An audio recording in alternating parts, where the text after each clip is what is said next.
Au cœur des montagnes de Goma, un village isolé vivait sous la terreur du sorcier Nkosi. Connu pour ses pouvoirs sombres et son cœur impitoyable, Nkosi régnait sur le village avec une main de fer. Personne n'osait le défier, car ceux qui l'avaient fait avaient disparu mystérieusement, leurs cris résonnant encore dans les bois la nuit. Nkosi était respecté non par amour, mais par une peur intense. Il utilisait ses pouvoirs pour manipuler les éléments, contrôler les esprits et même jouer avec la vie et la mort.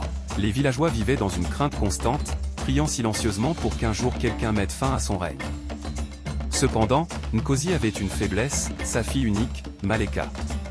Contrairement à son père, Maleka était douce et compatissante, aimée de tous les villageois. Elle souffrait en silence, voyant les atrocités commises par son père mais étant incapable de l'arrêter. Un jour, un étranger nommé Kofi arriva au village. Il était en quête de justice et avait entendu parler des atrocités de Nkosi.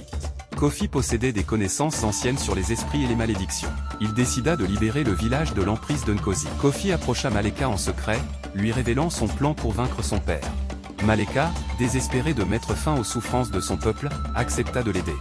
Ensemble, ils mirent au point un stratagème pour affaiblir Nkosi en utilisant sa propre magie contre lui. Un soir, alors que Nkosi célébrait un rituel puissant, Kofi et Maleka infiltrèrent son sanctuaire. Kofi avait apporté une amulette sacrée, capable de renvoyer les esprits invoqués par Nkosi contre lui-même. Ils attendirent le moment où Nkosi était le plus vulnérable. Au point culminant du rituel, Kofi lança l'amulette dans le cercle de magie. Les esprits, confus et enragés, se retournèrent contre Nkosi.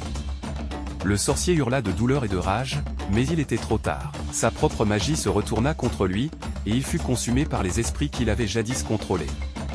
Les villageois, alertés par les cris, accoururent au sanctuaire. Ils virent Nkosi se désintégrer sous les forces qu'il avait manipulées. Avec sa disparition, une paix surnaturelle enveloppa le village. Les esprits, apaisés, retournèrent dans leur royaume. Kofi, épuisé mais victorieux, fut acclamé comme un héros. Maleka, libérée du joug de son père, devint une leader bienveillante pour le village. Ensemble, ils reconstruisirent ce qui avait été détruit et instaurèrent une ère de paix et de prospérité.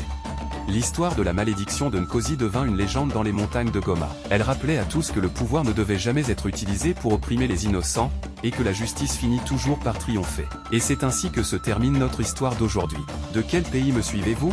Merci d'avoir suivi cette vidéo et j'espère que vous l'avez appréciée. Quelle leçon avez-vous tiré de cette histoire? Partagez vos réflexions avec nous dans les commentaires. N'oubliez pas de vous abonner et de cliquer sur la cloche pour ne jamais manquer une de nos histoires incroyables. Laissez un pouce bleu si vous avez aimé la vidéo, et partagez-la avec vos amis. Soyez bénis et à la prochaine.